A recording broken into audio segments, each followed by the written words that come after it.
Okay, so I'm back here with the head mesh that we just made, and I'm going to show you how to actually drop in a mouth. So we're going to hit 1 on the keyboard to unsmooth that, and I'm going to come up here to Mesh Tools, Multi-Cut Tool. Now for this mouth, I kind of want to give him a little bit of a grouchy zombie mouth. Now if we have an edge right here, right, and we hover over the multi-cut tool, you'll see that we could drop in a vertice at any point along here. I'm going to hold the shift key. I want to insert it at the exact midpoint right there. And I could do that to drop in the next cut as well. Now I'm going to mouse over a vertex here and click, and again you'll see that I'm just adding in these vertices. So they basically, and they correspond to these places on the mesh. I just want to hit enter, and that'll automatically there put that in. Okay, now I'm going to select this vertex again. I'm going to start the mouth on this side. I want to make it come down. I want to make it be a little uneven, just so it's kind of like he's got a snarl on his face. So I'm just hitting enter again there to put that in. Let me just Control Z. Accidentally edited one too many vertices. Okay, so now if I hit the 3 on my keyboard, you'll see that you kind of see a little bit of a snarl.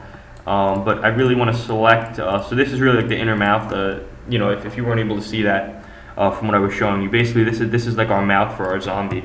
And I'm hitting Control E here, and I'm just going to extrude it back.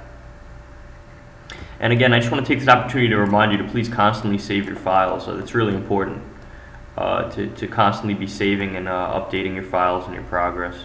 So I'm actually going to just extrude that back there.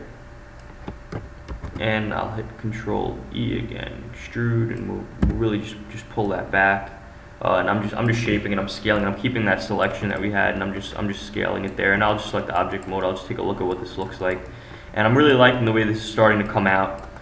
So we could move on to the teeth, but I'm seeing right here this mesh is pinching a little bit. I really want to fix that, so I'm going to select this vertex here, and I see by pulling it down and pulling it up, it's not really doing much. What I could do is select these edges, see maybe pushing or pulling them will fix the issue. So it looks like it's sort of a pulling issue. So if we push, we're actually probably going to fix that issue there, and we're just going to make sure we didn't mess anything up. Maybe even this edge here could come up a little bit, and you'll see that.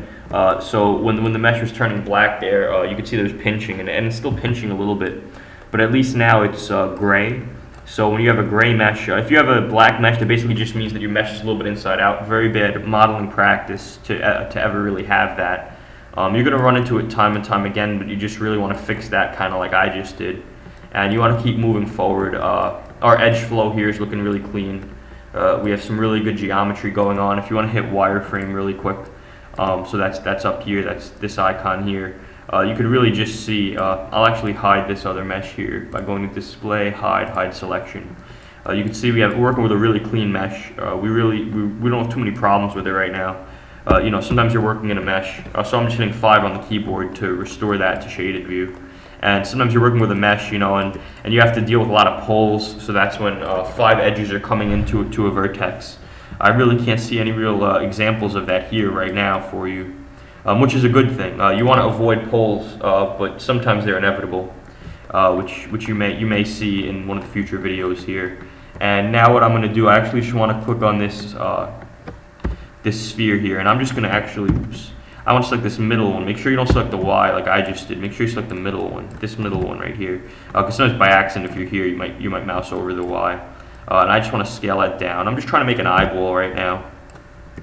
So what's really good about using a sphere here, you'll notice that the first time I wanted a spherical type object, I decided to use a cube and smooth it out. So that's really good practice if you're making, especially modeling for games and stuff, because here's actually an example of pole geometry. We have a bunch of lines coming to this one vertex here, a bunch of edges, and really what I'm really looking to do right now is I'm actually looking to use this, not the pole to my advantage, but using this geometry for when we texture. If you see here, when we rotate it, you kind of have like a pupil almost here, and you kind of have the surrounding geometry, which it might not have been that clean in the cube. Actually, I've tried to do it with a smooth cube before, making this eyeball and shaping it and stuff, and it all worked fine until I got to the texturing phase, and it really was just stretching in weird ways as I was UV unwrapping and texturing it. And so I've really learned since then that this is really the best way you want to do. Just take a sphere and just turn that sort of 90 degrees. And I'm just kind of eyeballing it right now, no pun intended, working on the eyeballs here.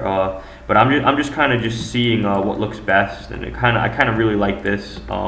If one eye looks a little bit bigger than the other, it's probably just pulled out a little bit too much in the geometry. So you just want to kind of make sure that you really have an even mesh here. You could even do some sort of symmetry where you could combine this whole side of the head, and then we'll cut this and line it up again. I don't feel the need to do that. We used a mirror cut once.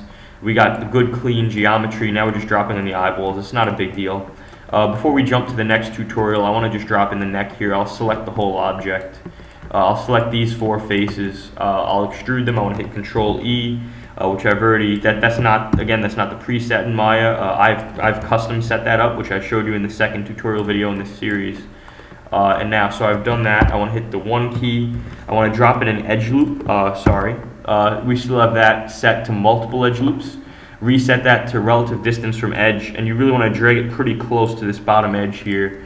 And now when I smooth it out, when I want to hit the 3 key actually to smooth preview it, really just looking like a neck there, looking good, and again the mesh is still looking clean. So we haven't really done anything too horrible or detrimental to the mesh, and hopefully we won't have to really pull all these vertices a lot and stuff. A lot of the resolution on our mesh is actually going to be sort of faked with textures, which I'll show you in a future video when we're actually UV unwrapping and UV mapping textures to this object.